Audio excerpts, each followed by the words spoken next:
Ako nga po pala ay narito upang ikwento sa inyo ang kabanata 17 at 18. Nabigla si Sisa nang buksan ang pinto ng kanilang dampa. Tumambad sa paningin niya ang dugoang noo ni Basilio na bakas ang matinding takot sa mukha.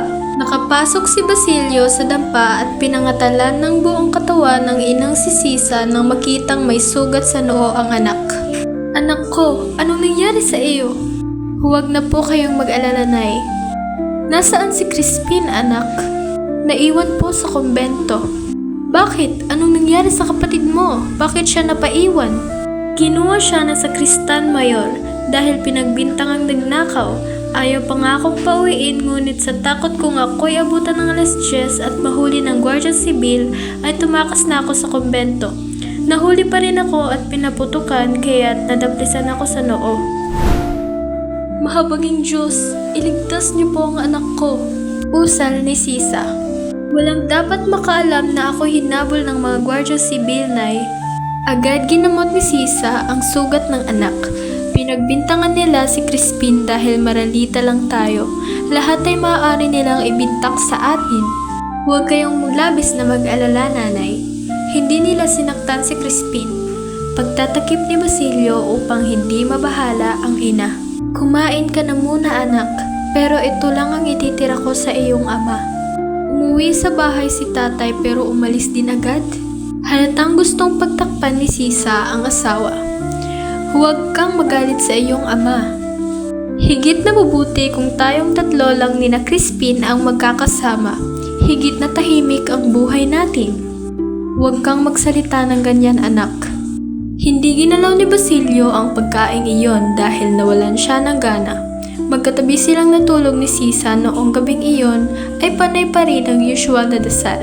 Hindi siya mapakali na naiwan sa kumbento ang bunsong anak, samantala ay hindi makatulog sa pag-aalala si Basilio sa kapatid. Maging sa kanyang panaginip ay nakita niya kung paano pinaparusahan at pinapalo si Crispin ng sakristan mayor at ng kura.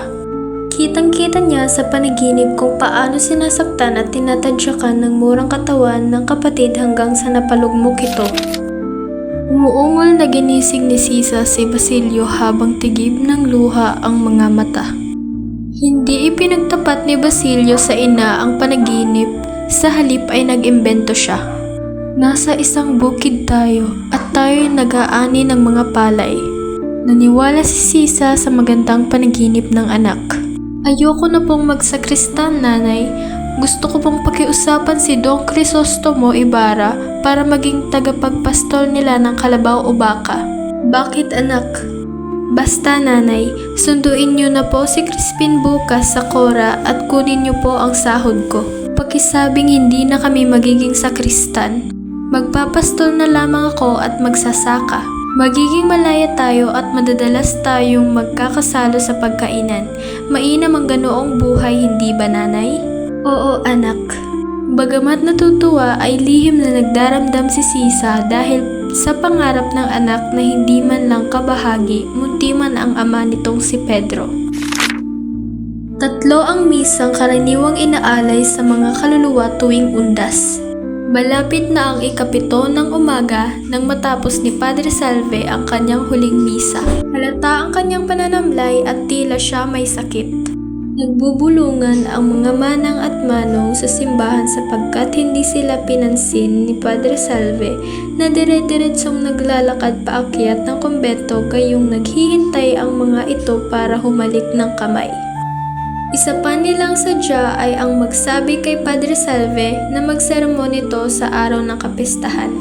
3 pari lang ang kanilang pinagpipilian magsermon sa araw ng kapistahan.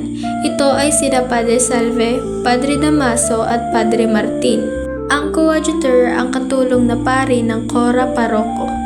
Ang mga manong at manang ay nagtitipon-tipon sa paghihintay na pakiharapan sila ni Padre Salve ay nag-uusap-usap tungkol sa indulhensya plenaria.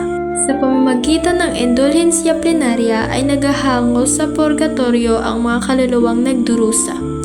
Ayon sa isang manang, kaya nga talagang kailangan nagpaparami ito dahil isang indulhensya lamang ang makamit ay 1,000 tao na ang mababawas sa nakatakdang takdang paghihirap sa purgatorio. Isang batang-batang balo ang nagsabing natamo niya ang 3 plenarya para sa kanyang yumaong kabiyak ng linggong iyon. Sapat na ang isa lamang, pag-aaksaya ng indulhensya ang ginagawa mo, sabat ni Manang Rufa. Nagkaroon ng mainitang pagtatalo ang mga ito nang dumako ang usapang tungkol sa kung aling bahagi ang dapat mauna at dapat mahuli sa paraan ng pagdarasal. Hindi na malayan ng mga nag-uusap ang pagdating ni Sisa. Bumungad na lamang ang babae sa harap nila. May dalang isang bayong na gulay, prutas at isda si Sisa para sa Cora Paroko. Batid niyang paborito ng Cora ang insaladang pako, kaya't nanguha siya ng pako sa pampang ng ilog. Nakabarot saya si Sisa, maamo ang muka, mabait at mukhang aba. Tiniyak niyang magiging maayos ang kanyang itsura sa harap ng Cora Paroko. Hindi batid ni Basilio ang kanyang pagtungo ng kumbento sapagkat natutulog pa ito nang siya'y umalis. Nagbigay galang siya sa mga tao at saka diretsong umakyat ng kumbento. Habang paakyat ay iginagala niya ang paningin sa paghahanap kay Crispin, subalit hindi niya nakita ang anak saan man siya dumaan. Narating niya ang kusina at tumambad sa kanyang paningin ang kusinero at sakristan. Narito ang mga gulay para sa Cora. Nakangiti niyang sinabi. Wala ni isa man ang sa kanya'y pumansin. Diretso lang ang kusinero sa ginagawang pag-alis ng balahibo sa manok. Nagkusa si Sisa na ayusin ang mga dalang gulay gaya ng ampalaya, patola, salsilida at mga talbos ng pako. Maaari ko bang makausap ang Cora? Tanong ni Sisa. Hindi siya maaaring abalahin ngayon dahil may sakit siya. Tugon ng kusinero. Kung ganoon ay maaari ko bang makita ang anak kong si Crispin? Si Crispin? Hindi ba't umuwi na siya sa inyo? Sabat ng isang alila. Si Basilio lamang ang naroon.